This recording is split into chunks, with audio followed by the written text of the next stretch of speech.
예, 국회법 개정안을 놓고 유승민 원내대표 사퇴 요구까지 나오면서 새누리당 내 갈등이 증폭되고 있습니다. 일각에선 김무성 대표가 당청 회동을 추진하지 않겠냐는 기대 섞인 전망도 있는데요. 국회법 개정안으로 촉발된 당청 간 갈등, 여야 갈등을 짚어보겠습니다. 네, 한편 새정치민주연합 안철수 의원은 당 워크숍에는 참석하지 않은 채 2017년 대선 출마를 공식화했습니다. 또 당 혁신은 문 대표의 몫이라고도 했는데요. 오늘 황태순 정치평론가 그리고 원광대 이용우 초빙 교수 모시고 정치권 소식 자세히 들여다보겠습니다. 예, 어서 오십시오. 안녕하십니까? 네, 안녕하세요. 예. 자, 국회법 개정을 놓고 정치권이 시끄럽습니다. 하지만 국민들은 메르스 공포로 불안해하고 있습니다. 그렇죠. 자, 오늘 이제 이종걸 원내대표 뭐 이런 이야기도 했어요. 그 세월호 때처럼 우왕좌왕하고 있다. 많은 국민들이 정부의 초기 대응에 대해서 실망을 좀 하고 있거든요. 현재 상황 어떻게 보세요, 우리? 글쎄 보면 이번 메르스 예. 메르스 공포에서 사실 국민들이 집단 패닉 상태에 이를 정도로 보면 우왕좌왕하는 건 사실입니다만 예. 항상 이런 경우에 뭐 대비돼서 보여주는 것이 지난 2003년에 사스 때 당시 고건 국무총리가 그야말로 국정에 키를 잡고 컨트롤 타워를 잡고 군대까지 동원한 군의관까지 동원하는 가운데 철저하게 사스 방어 대책에 나섰거든요. 그 결과 당시 중국이라든지 홍콩에서 한 650, 700명 가량 사망자가 났습니다만 우리나라는 한 명도 나지 않았어요. 그렇죠. 이게 그만큼 보면 중요합니다. 근데 지금 마침 보니까 대한민국의 국무총리가 부재중 아닙니까? 그리고 지금 최경환 부총리가 총리를 대행하고 있는데 문제는 보면 처음 이 사건 터졌을 때보다 항상 뒷북, 늑장 대처 그러다 보니까 사실 보면은 호미로 막을 수 있는 것도 좀 가래로 못 막고 있는 그런 지경이 들었습니다. 그러나 우리가 이번 메르스 때문에 전 세계적으로 하나 참 불명예스러운 기록을 하나 남기게 됐죠. 그렇죠. 3차 감염자가 세계 최초로 나왔습니다. 맞습니다. 우리가 그렇게 지금까지 못한 건 못한 거라 하더라도 앞으로 사후 약방문이라도 좀 제대로 대처해 주기를 갖다 기대하면서 꼭 한 가지 말씀드리고 싶은 것이 우리 지나치게 공포감을 가져서는 안 되겠다. 특히 보니까 우리나라도 세계적인 또 SNS 발달 국가다 보니까 SNS를 통해서 각종 괴담이 난무하고 무엇이 진실이고 무엇이 거짓인지 혼재된 가운데 오히려 보면은 혼란과 두려움을 더 증폭시키고 있는데 뭐 그런 부분에 있어서도 정부도 물론 그렇게 딱 역학적으로 그것을 갖다가 차단하고 차단하는 그 노력만큼이나 홍보 부분에 있어서도 적극적으로 전향적으로 홍보에 나서야지. 지금 보면 당장도 보면은 어떤 병원이 그 병원인지 우리가 아는 건 A 병원, B 병원, C 병원, D 병원 이렇게 알고 있지 않습니까? 근데 사실은 인터넷 들어가면 다 나와요. 그러다 보니까 인터넷에 능하지 못한 좀 연세 드신 분들 입장에서는 우리 동네에서 뭐가 나왔디야? 그러면 그 동네 전체 병원을 불신하게 됩니다. 그렇죠. 이런 부분에 있어서도 사실은 행정당국도 과연 밝히는 것이 옳은 것인지 아니면 그것을 갖다 지금같이 그냥 A 병원, B 병원, C 병원, D 병원으로 가서 어떻게 그 해당 병원의 이익을 지켜주는 것이 옳은 것인지 이러한 부분 홍보 차원에서도 뭐 아는 것을 한번 생각해봐야 될 겁니다. 여당은 좀 정부를 좀 믿어달라 하는 것 같고요. 문재인 대표는 대통령이 나서서 컨트롤 타워 역할을 해야 된다 이렇게 좀 주문을 했어요. 이게 김 교수님 보시기 어떠세요? 이제 초동 단계 그 대처는 좀 문제가 있다고 하는 건 다 이제 나온 얘기고요. 그러나 지금 이제 조금 늦었지만 정부가 하여튼 최선을 다해서 지금 하고 있는 모습이기 때문에 너무 또 지나치게 막 공포감을 갖고 하는 것도 또 바람직하지는 않다고 봐요. 여기서 한 가지 짚어야 될 것은 이걸 모든 게 정부의 책임만 아니다. 결국은 정부라고 하는 게 또 그 밑에는 국민들이기 때문에 사실 국민들의 의식 수준도 못지않게 중요하다는 생각이 듭니다. 그래서 1차 감염자가 사실 처음에 이게 행적지를 숨기고 또 이런 또 이렇게 당국의 말을 듣지 않고 이런 것들은 사실은 우리 본인들의 문제이기 때문에 차제 국민의 의식들도 정말 좀 어떤 그 이런 거에 대해서 경각심을 가지고 남한테 피해를 주면 안 되겠다고 하는 거. 그리고 나는 결국 이 문제가 어디서 비롯됐느냐? 결국은 나는 예외일 것이다. 라는 마음. 그리고 설마 이게 이렇게가 될까? 이게 정부도 마찬가지고 국민들도 마찬가지일 것 같아요. 그러니까 설마가 사람 잡는다고 지금 그런 형국으로 가고 있는데 지금이라도 모든 이제 우리 국민들 한 사람 한 사람이 이런 데 경각심을 가지고 혼연일체가 돼서 효율적으로 대응하는 게 중요하다. 그러면 지금처럼 막 엄청나게 공포를 갖는 이것을 이제 좀 어느 정도 수습 단계로 갈 수 있다고는 희망도 가져봅니다. 알겠습니다. 자, 정치권 얘기 좀 해보겠습니다. 국회법 개정안이라는 어떤 돌출 변수가 생기면서 정치권이 어수선합니다. 특히 여권 쪽 한쪽으로 나누는 분위기인데 유승민 원내대표 사퇴론까지 나오고 있습니다. 그러면서 한쪽에서는 참 자중질환의 모습 좀 우리가 정말 좀 삼가야 되지 않냐 이런 이야기도 지금 당내에서 나오고 있는 것 같아요. 김무성 대표도 뭐 뭐 친박 비박 이런 것도 없다. 우리가 함께 가야 된다. 이런 이야기도 한 것 같은데 어떻게 보십니까? 지금 상황에 대해서. 글쎄 지금 뭐 당내에서도 보니까 저 유승민 원내대표를 조금 옹호하고 예. 방어하는 쪽에서는 이제 예. 그런 말씀으로 하시면서 이것을 뭐 친박 비박의 문제로 우리 막 개파 싸움으로 어떻게 규정짓는 그런 경향이 있는 것 같은데 그건 예. 잘못된 생각이라고 봅니다. 기본적으로 보면 이것은 입법부와 행정부에 있어서 삼권 분립의 틀 속에서 과연 그것이 강제성이 있느냐 소급효가 있느냐 등의 그런 법률적인 문제 플러스 뭐가 중요하니까 이번에 어쨌든 간에 160명 새누리당 의원들의 어떻게 위임을 받은 원내대표 단 유승민 원내대표 및 조혜진 원내수석 부대표 등이 예. 협상을 했지 않습니까? 했는데 어쨌든 이렇게 논란이 많잖아요. 논란이 많은 것을 합의했다는 것은 잘못됐다는 거예요. 예. 무엇보다도 두 번째 보면 이미 보도에 따른 바와 같이 이미 그 전날 사실은 여당이라는 게 뭡니까? 여당이라는 것은 대통령과 여당과 정부가 세 축이 혼연일체가 돼서 국정을 끌어나가는 주체입니다. 예. 그러자면은 어쨌든 정부 대통령 책임자에선 대통령의 정치 철학과 어떤 정책 구상을 갖다가 정부를 통해서 시연하고 그것을 입법적으로 정부 여당이 받쳐주는 거거든요. 예. 조율이 중요합니다. 그러나 예.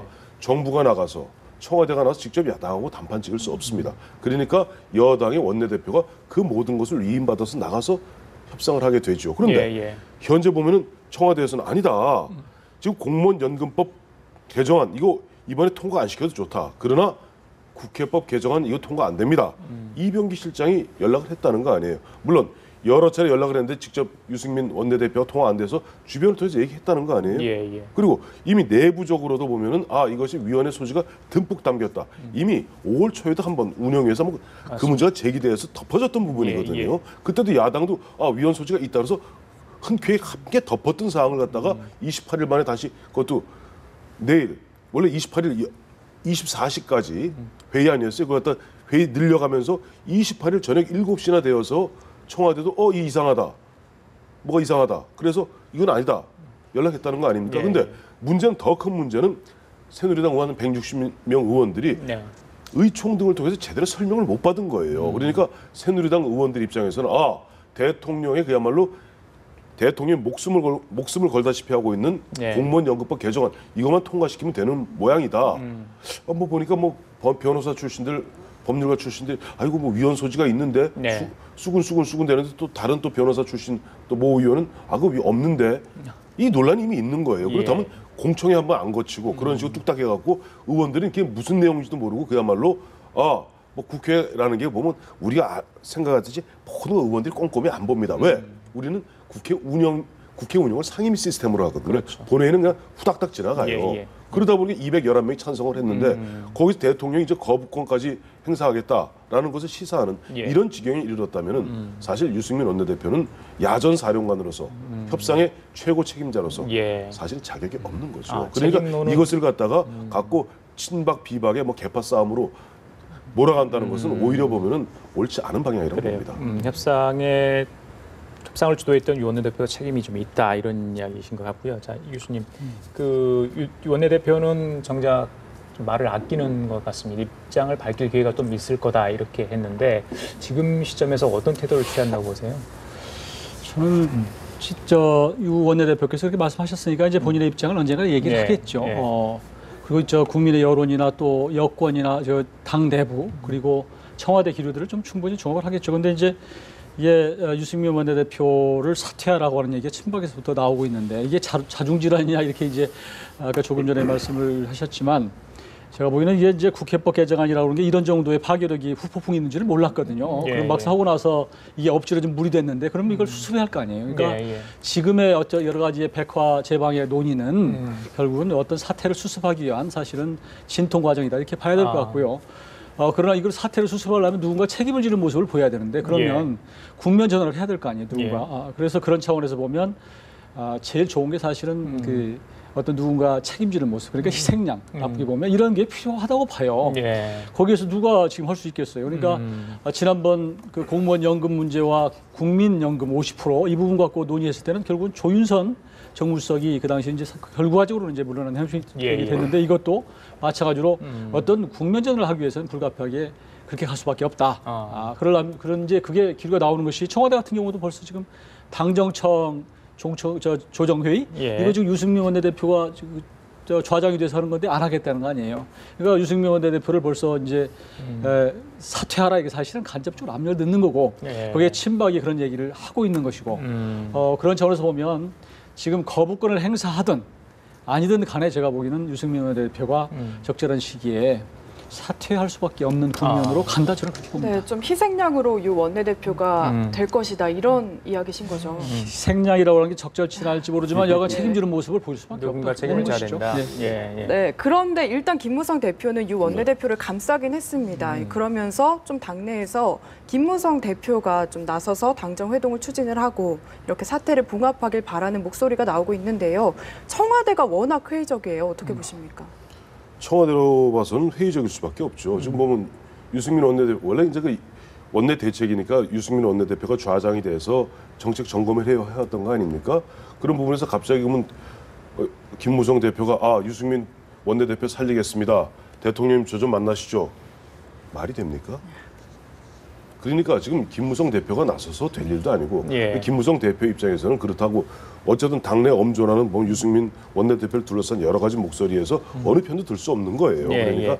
굉장히 추상적이고 포괄적이고 일반적인 말씀을 하실 수밖에 없고 아까 우리 이영호 교수님 말씀대로 결과적으로 보면은 이것이 아마 지금 오늘 오전에 보도에 따르면 아마 정의화 의장이 다음 주쯤이나 아마 정부로 송부할 것 같아요. 예. 정부로 송부하면 보름 이내에 대통령이 거부권을 행사할 수밖에 없을 겁니다. 왜냐하니까 지금 대통령이 청와대에서 물어봤잖아요. 예. 여당에다가 자 강제성 문제 강제성 있는 건지 없는 건지 여야 간에 합의를 해와라.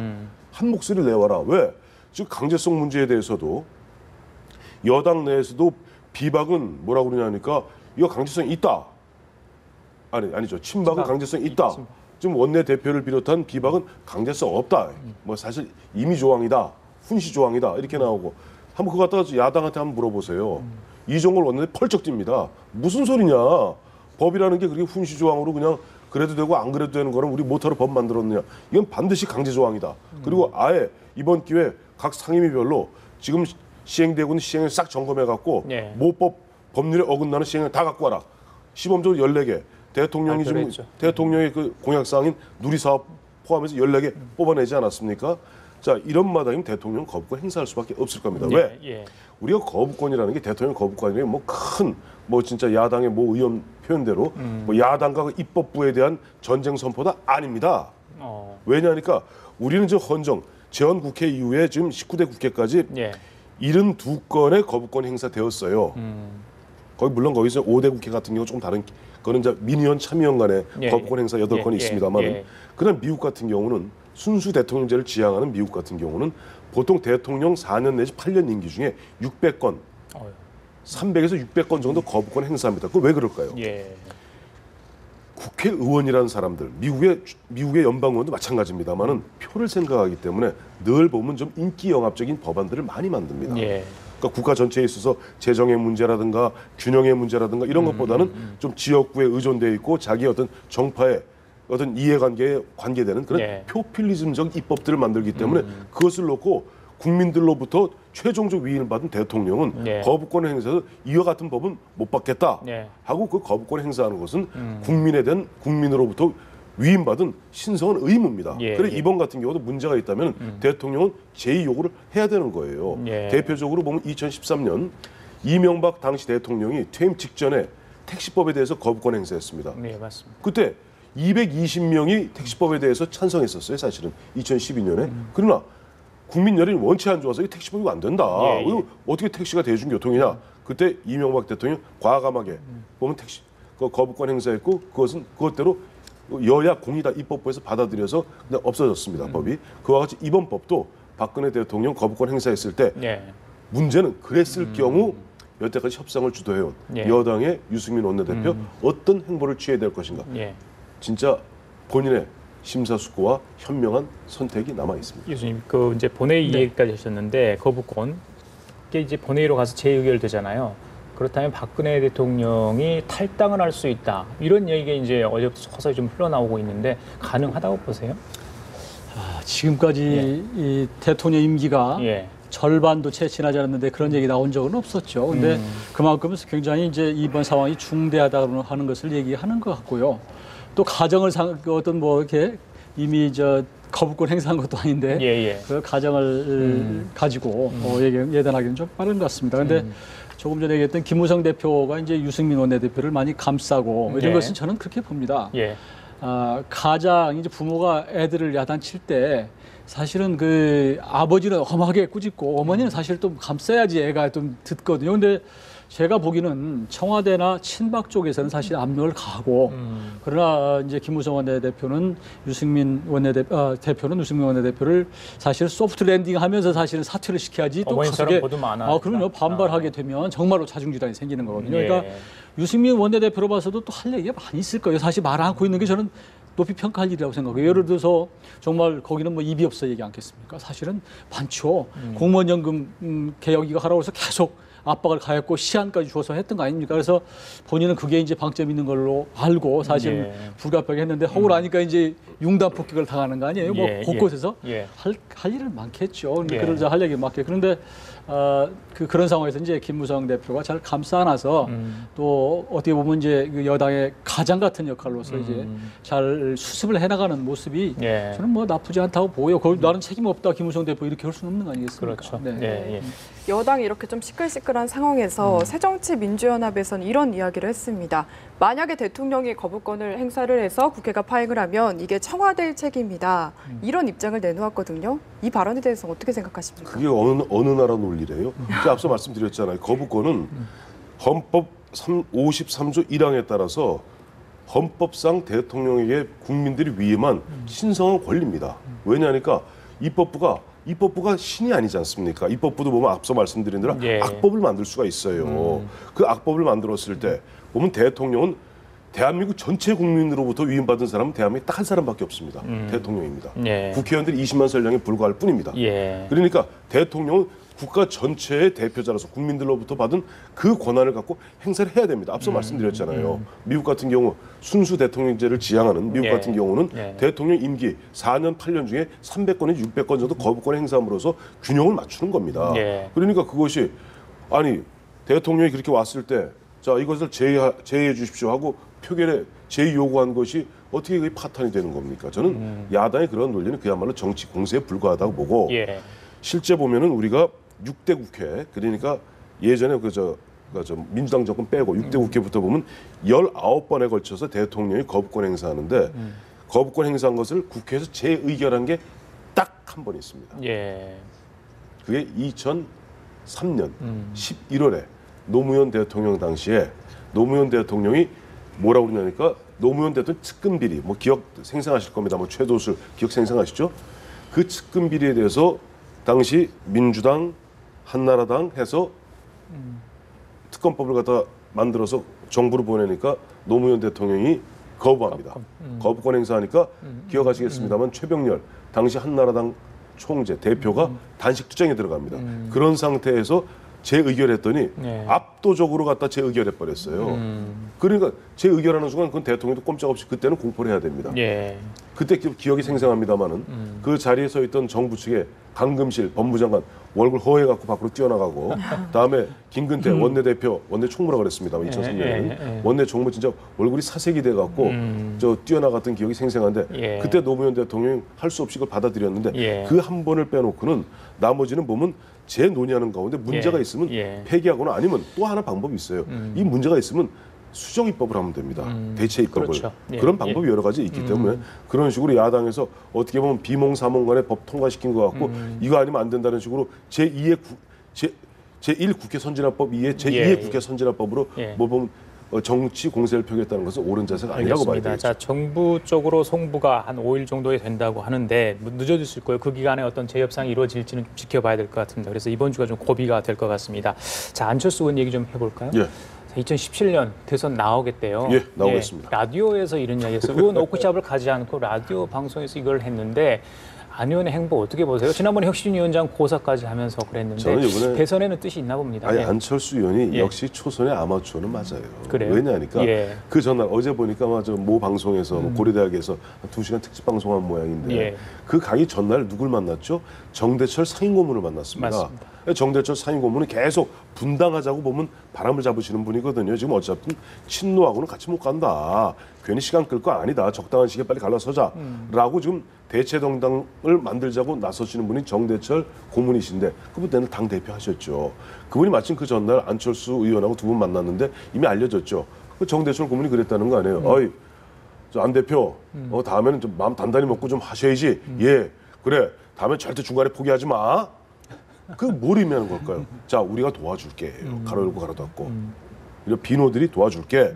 우리 비노에 사람 없잖아. 솔직히 말해서. 예, 예. 비노에 그러면 인데 당신은 우리 당신 쪽으로 포커스를 맞춰서 밀어줄 테니까 괜히 저 문재인 대표 들러리 서지 마. 그러니까 안 간 거예요. 마침 그것도 2시간짜리 미리 예정돼 있던 방송도 있습니다만은. 근데 이분이 거기까지 안 간 건 좋습니다만은 거기서 보면 사회자가 묻는다고 예. 그 전파를 타고 있는 방송에서 2017년 뚜벅뚜벅 가다 보면 차곡차곡 되겠죠. 예. 그러다 계속 물으니까 예, 그럼요 가겠습니다. 예.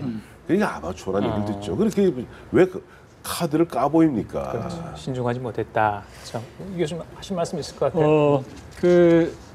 사실 어저께 워크숍 이제 여러분이 참석을 안 했잖아요. 한 20분 맞습니다. 정도 예, 참석을 예. 안 했는데 거기 이제 김한길 전 대표 그리고 안철수 전 대표죠. 그분들을 거꾸로 생각해 보면 사실 거기 워크숍 가는 게 모양이 오히려 또 어떻게 비쳤을까? 왜냐하면 지금 4.29 재보선 참패 이후에 네. 이분들은 초지일관 문 대표가 책임지는 모습을 사실 보여라 이렇게 얘기를 했거든요. 그런데 그 이후에 변한 게 뭐 있습니까? 그 이후에 김상곤 혁신위원장 하나 앉힌 거 외에는 아직도 그 사실 위원회 출범도 못했어요.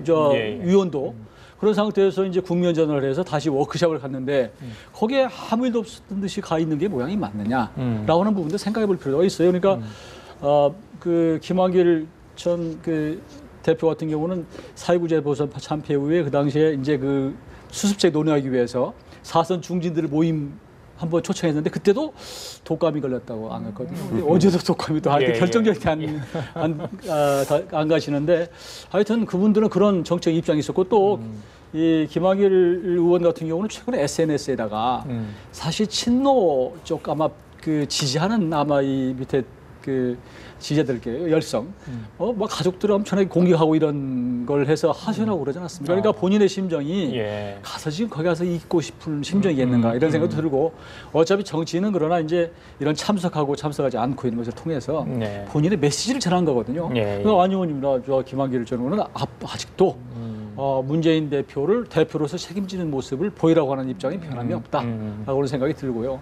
또 한 가지는 이제 어제 안 의원께서 이제 대권 의지 이걸 밝히셨는데 사실은 조금 빠르죠. 네. 시기적으로 아직도 예. 2년 반이나 남아 있는 상태고 내년 총선도 남아 있고 네. 그때 가서 내년에 정말로 당이 이대로 갈지 안 갈지도 모르고 이런 상태에 빠르죠. 그렇죠. 그러나 예, 예. 저는 그런 반면에 또 나쁘지 않다고 하는 측면도 있는 게 뭐냐면 예.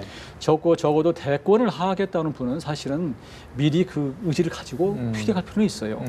지난번 그 19대 대선 때는 사실 문재인 지금 대표 그 당시 후보나 그다음 안철수 의원이나 다 두 분 다 기껏해 6개월 정도라 준비했을까요? 그리고 갑자기 됐거든요. 그러니까 검증원이 없었거든요. 그러니까 지금 본인이 대권의 의지를 그렇게 피력해서 뭐 공식으로 선언한 거 아니니까 네. 그렇죠. 뜻을 비친 거니까 해서 본인이 이제 절차 탁마하고 예. 본인의 어떤 그 철학도 보이고 네. 정치적인 어떤 리더십도 보이고 그런 것으로 보면 나쁘지는 않을 수 있다. 이렇게 저는 뭐 그래요. 나쁘게는 보지 않는. 나쁘게 안 보는 게 예, 예. 얼마 전에 김무성 대표 같은 경우 헌정에 가서 특강하는 가운데 그 대권 얘기 나오니까 그랬잖아요. 대권은 하늘이 정하는 것이고 하늘이 내리는 것입니다. 예, 예. 라고 그게 뭐냐니까 오선 의원과 또 보면 방송에서 하실 거죠. 뚜벅뚜벅 예, 가다 보면 예, 예. 하시죠. 예, 그럼요. 하는 초선 의원과 그 이른바 흔한 얘기로 대비가 내공의 차이인 근데 거죠. 안 의원은 또 알겠습니다. 그런 면에 또 순진한 면 때문에 또 좋아하는 측면도 있어요, 사실은. 알겠습니다. 그렇죠. 자, 예, 지금까지 황태수 정치평론가 그리고 이영호 원광대 초빙 교수였습니다. 두 분 말씀 잘 들었습니다. 예. 감사합니다. 감사합니다.